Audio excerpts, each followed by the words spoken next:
എടാ നമുക്കിത് കഴിഞ്ഞിട്ടേ ചൂണ്ടിടാൻ പോയല്ലോ. എന്തോ എടുത്തിട്ട് ചൂണ്ടിടും? തൻ്റെ കിടുങ്ങാമണിയോ? എടോ മീനിന് കൊത്താൻ വല്ലതും വേണ്ടേ? എടാ ഇന്നലെ ഗോതമ്പല്ലിട്ട് ഇന്നും ഗോതമ്പിടണം.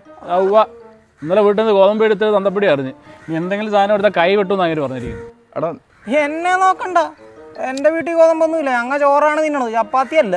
അതുകൊണ്ട് തന്നെ എനിക്ക് ചൂണ്ടിടാനും അറിയാൻ പാടില്ല. കരുനാക്കം മാറി വരുന്നു. എന്തോന്നറിയ ഇതൊക്കെ? ദിസ് ഈസ് അക്കുകളി. കാള പോലെ വളർന്നില്ലേ? നല്ല പണിക്കും പോയിക്കൂടെ? ഹലോ, അങ്ങക്ക് അങ്ങനെ പണിക്ക് പോകേണ്ട ആവശ്യമൊന്നുമില്ല. അച്ഛൻ ജോലിക്ക് പോകുന്നുണ്ട്, വീട്ടിൽ കാശും ഉണ്ട്, ഫുഡും ഉണ്ട്.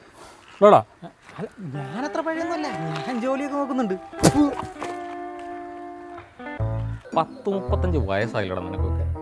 ഈ പ്രായത്തിൽ കളിക്കേണ്ട കളിയാണോ അതൊക്കെ? ഈ പ്രായത്തിൽ കളിക്കേണ്ട കളി കിട്ടാത്തതുകൊണ്ടാണ് ഈ കളി കളിക്കുന്നത്. തനിക്കത്രയ്ക്ക് തന്നെ താൻ കൊണ്ട് താ. ഞാൻ പോയേക്കാം. നീയൊക്കെ കളിക്കുവോ പിഴയ്ക്കുവോ എന്താ വേണം ചെയ്തു. അതാ നല്ലത്. ചെല്ല് ചെല്ല്. ഉപദേശിക്കാൻ വന്നേക്കുന്നു പട്ടി. പോകുന്ന പോക്കണ്ടാത്തൊന്ന് കളക്ടർ പണിക്ക് പോവാന്ന്.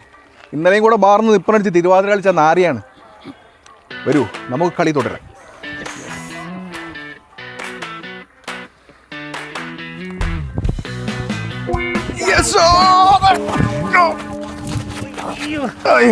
മുരളിച്ചേട്ടൻ്റെ കരുനാക്ക് പറനാറി.